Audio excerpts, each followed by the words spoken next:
Well, let's now continue our conversation here in the studio. And I'm going to ask a question here that we can all kind of chime in. First, Dr. Asare. Dr. Frieden of the Centers for Disease Control said, speed is of essence. Now, this thing broke out when? Somewhere back in March? Actually, it started December 13th. December 13th. Broke out March. So we're talking about 7 months at least when we knew people are getting infected, dying. What is speed in the medical world? What is speed? What is speed? I mean, if 7 months up to now we're still saying things will get worse, what happened? Why did the world not respond with that kind of speed that we're talking about today? Because the world didn't realize the magnitude of the situation. Ebola has been endemic on the continent since 1976. Yeah. We've had little outbreaks here and there in the rural areas, and they've all been contained. And everyone thought it's just another case like that. Mm-hmm. Dr. Akukwe, at some point, of course, it became obvious as it spread, from the one country to another, that this is going to be bigger.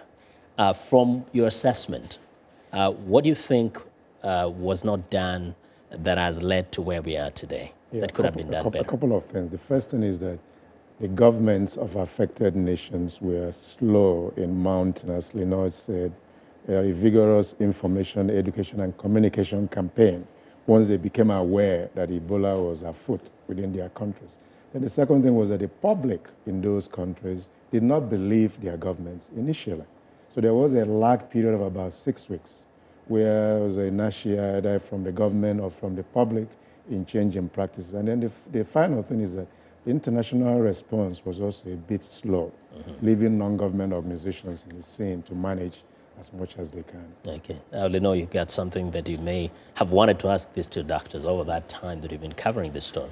I guess my question is, when we look at, to talk about health systems, because we see the challenges that these countries are going through. The outbreak, as you mentioned, Dr. Asare, started in the 70s in Zaire back then, which is the DRC. The health system is not strong and was not strong back then. But what has succeeded in Zaire, in Congo, in Uganda, that is failing in West Africa? That's what the question is.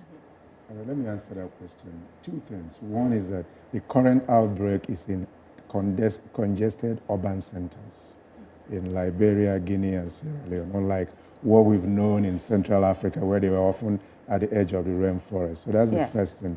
And the second thing is that preventive public education messages were very slow in reaching the at-risk population so they could change their behaviors and practices. For instance, funeral rites. All of us are from Africa. It's an elaborate process. It took a while before citizens of these three countries understood that Ebola could still be transmitted by individuals who have died. And the other thing is that war-torn countries do not underestimate the difficulty of rebuilding a country after many years of civil war.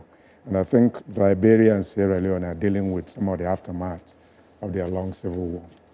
Well, thank you very much. Now, not long ago on VOA's Straight Talk Africa program, the First Lady of Sierra Leone, Nyama, Koroma, spoke very passionately about the fight against Ebola.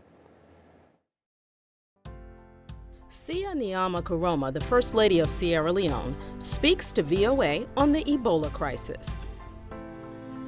I would want the people in West Africa to know that Ebola is real. Ebola kills. Early detection and prompt treatment can save lives. And I'm asking our people not to victimize or stigmatize survivors.